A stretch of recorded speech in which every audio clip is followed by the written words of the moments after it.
Today on Clearing the Clutter Inside and Out, we're talking about things you might be forgetting to clean. Do you do a fall cleaning each year, but wondering what you might be leaving out?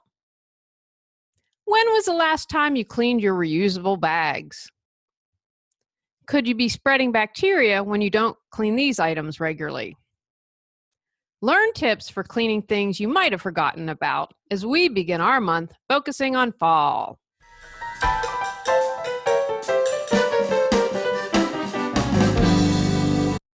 Ready to clear your clutter and share your gifts with the world? Every Tuesday at 1 p.m., join award-winning professional organizer, author, and certified life coach Julie Coraccio on clearing the clutter inside and out, as she teaches you how to navigate the waters to declutter your life. Julie Coraccio destroys the box and examines clutter in all areas: physical, mental, emotional, spiritual, energetic, relationships, health, finances, and more.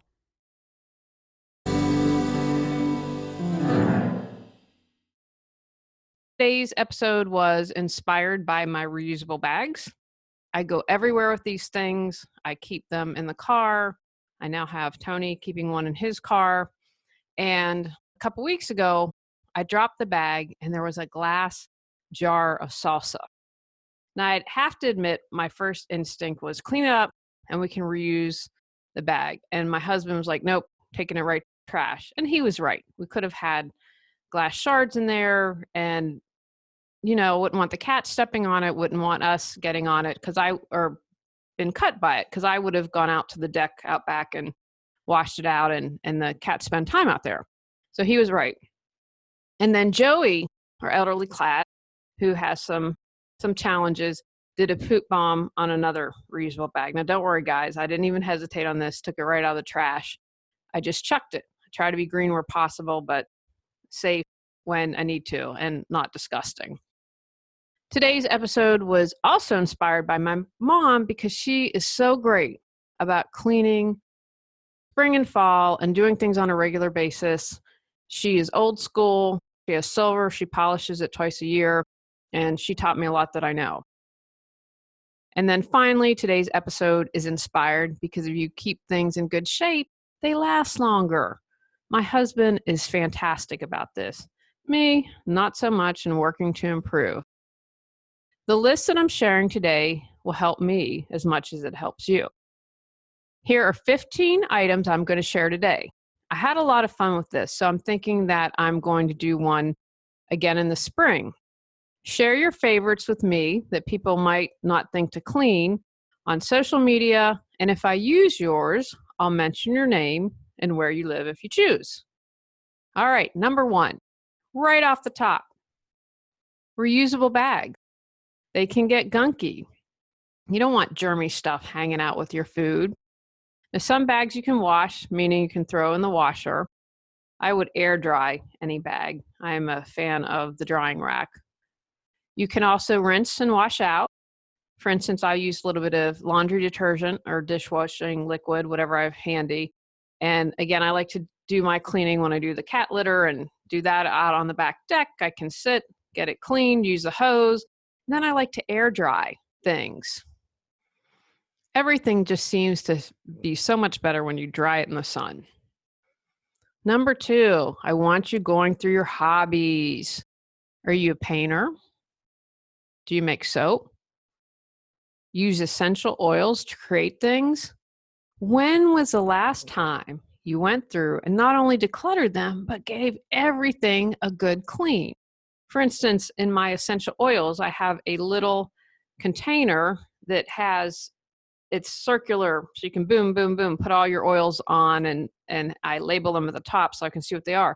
So I'm talking about taking out all your oils, dusting them off, and mine has a little thing that flips off, like the little where you put them in. So I would take that out, dust in the box, dust between. If you're a painter, when is the last time you cleaned your brushes? You're doing it on a regular basis, or whatever boxes or bins that you have to carry everything. When's the last time you gave that a good dust or scrub? Take the time to clean all those little things. Your refrigerator and dryer vent. This is number 3. You want to make sure you sweep the coils behind the fridge and clear out your dryer vent. And I'm not talking about you should always, after every drying load, pull out the little vent. I'm talking about the vent that goes out your house, dryer vent. I have learned from research that the dryer vent can cause a fire. I haven't heard of any challenges with the coils causing a fire on the back of the fridge. However, if your coils are clean, your refrigerator is going to be more efficient, and that's going to help your bill and be better for the environment. It'll have your fridge running at optimum. So take the time to clean those. I also know if you don't want to clean, there are people who come and do your air ducts, your dryer vent, they will clean that for you. Samples. Where are all your samples tucked away? Might be food samples, beauty samples. Perhaps you were given a yarn sample or a button. Maybe samples for pet food, such as cat food or a new cleaner to try. If they haven't expired, use them. If they've been around a while and you aren't going to use them and they're still good, see if someone else can use, like giving your beauty samples to your girlfriend. Number 5, computer desktop clutter. Number 5, ice cube trays. When is the last time that you cleaned those? I would take them out. I would let them thaw. I would use hot water. Use dish detergent, whatever liquid soap you have hanging out at your sink. Clean them really well. Let them air dry. And then make sure that they are clean. And again, I do another rinsing. Especially with something where you're going to put water in, I'd prefer to do another rinse. And depending on the material, you can just throw them in the dishwasher, which is the easiest solution if you're able to do that. But have you ever tasted something you're like, the ice has like kind of a funky taste. So make sure you are cleaning those. And if you don't have ice trays we don't have ice trays because we have an ice maker, make sure that you're clearing the ice maker. From homeguides.com, here's how to sanitize the ice maker. Lift up the ice maker power bar. This automatically lifts when your ice bin is full, and it stops the machine from making more ice until the bar drops. If your ice maker doesn't have one, feel on the back of the machine for an on-off switch and turn it off. If you aren't sure if the unit is deactivated, you're probably going to want to unplug your fridge. Now, I know in ours, it's just a simple on-off button that you can see, boom, right there. You don't have to search for it. Next, you're going to want to take out the ice bin. Most easily slide out, like one of your shelves might. Others might need you to lift up a little bit and pull out. Dump the ice into the sink, and you can break up large chunks or just let it melt because you're going to be cleaning anyway.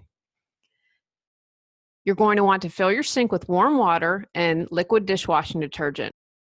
Dip a rag into the soapy water and wipe down the ice maker unit inside the freezer. Next, you're going to want to make sure you use a dry rag to remove any water and soap left on the machine. Wash your ice storage bin in the soapy water and rinse it well. Before you can sanitize the ice maker, you need to clean it. Next, you're going to want to mix a half a cup of bleach and a gallon of water. Dip a rag into the mixture and wipe down the ice maker inside the freezer. Wipe the unit with a dry rag to remove the moisture. Wash the storage bin with the mixture as well, rinsing it thoroughly. Again, I'm going to probably do a rinse or two more because bleach is being used. Place the ice storage bin in the dishwasher and run it on a sanitizing cycle if the bin is dishwasher safe. You're going to want to make sure that you check that. You know, I'm a fan of manualsonline.com. If you have let go of your refrigerator manual, you should be able to find instructions there. The bin may say whether it's safe to use in the dishwasher on the bottom of the bin, or you can check your owner manual. Dry the bin completely with a rag. Wipe the ice maker unit and storage bin one more time with a dry rag to ensure there is no standing water. Any remaining water could freeze, keeping the unit from operating properly or cracking the storage bin. Put the storage bin back and the ice maker unit back on. Number 6, iPad, cell phone, tablet, computer. When is the last time you wiped any of these down? How about your keyboard and mouse? There are tools you can use to get into crevices, such as a keyboard, in case you eat at your desk. Of course, I would never eat at my desk while working. The air duster is great for this. Give everything a good clean. For your screens, you're never going to want to use a cleaning solvent like Windex or something similar. Use only water. Ideally, use water with a lint-free, scratch-resistant cloth. Microfiber is best.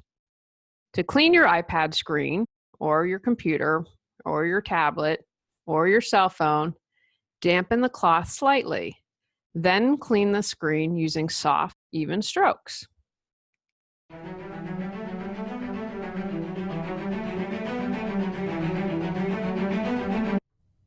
Lose a client because you couldn't find the contact information of the person who was interested in your services? Did you double book speaking engagements and now have to figure out which one to cancel? Were you late to a client because you didn't have the address or directions? Go to reawakenyourbrilliance.com to learn how Julie Coraccio can support you.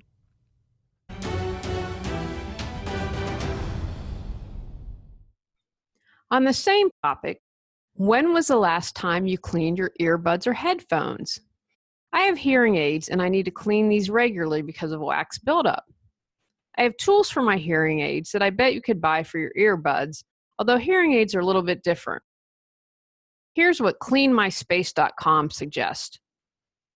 Start by gently dry brushing the wax out of the earbud. Hold them with the mesh facing down so that any debris can fall down as opposed to going back into your earbud. You want to make sure you don't press too hard because you don't want to push the gunk in any further. If there's still wax, dip a Q-tip in rubbing alcohol, tap it off, and then wipe the bud to remove anything remaining. Take an alcohol wipe and wipe the earbud and surrounding area. This can mildly clean as well as disinfect the earbud. Rubbing alcohol dries fast and won't seep into the bud.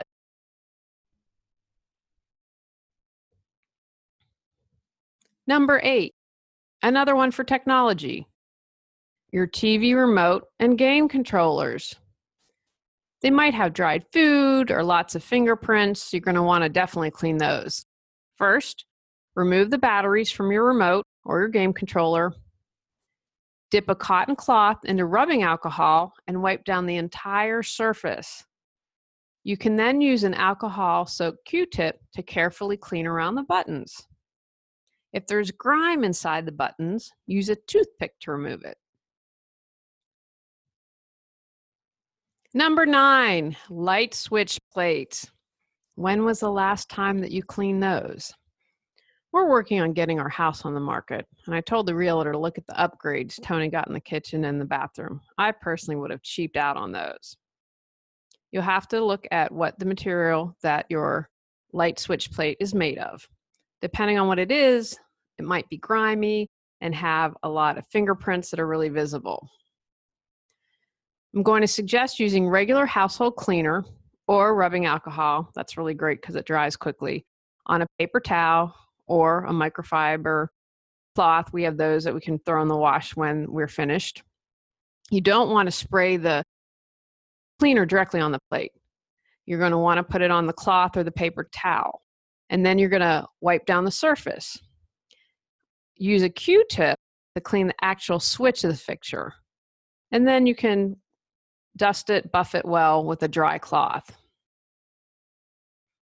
If you're kind of busy, you can also use a disinfecting wipe to wipe down the light plates as well. Next, sponges. This is something that can get junked up and have loads of bacteria, and I bet you use yours every single day. I know we do in the kitchen. I Googled for the experts and found an article from NPR in September 2017 by Michaeline Duclef. It was in the salt section of NPR. The experts say to 1, keep sponges away from raw meat. If you're dealing with raw juices, use a paper towel that you can throw away. Number 2, don't keep sponges around for too long. Experts recommend 1 to 2 weeks. And then finally, clean the sponge every few days. The USDA recommends putting it in the dishwasher with a heated dry cycle or wetting the sponge and popping it into the microwave, just for about a minute. Toss them out when you need to. I try to be green as possible, but safety always has to come first. Next, while we're still in the kitchen, wooden cutting boards. Plastic's pretty easy because we can put them in water in the sink and usually run those in the dishwasher. But you don't want to do that with a wooden cutting board. I went to the experts at cuttingboard.com for this information. To clean, use hot water, a sponge, and a light amount of soap, and scrub off any foods and fluids. Science shows that in cleaning, the volume of water matters more than anything, as it washes away bacteria and particles, so make sure you run it under lots of water and especially on scarred sections that are good at trapping food particles. Next, disinfect. Use either pure white vinegar or a mixture of 2 tablespoons of chlorine bleach in a gallon of water. Note that any vinegar other than pure white vinegar may make your board smell. Soak a cloth in the solution and then wipe the board down thoroughly with a wet cloth.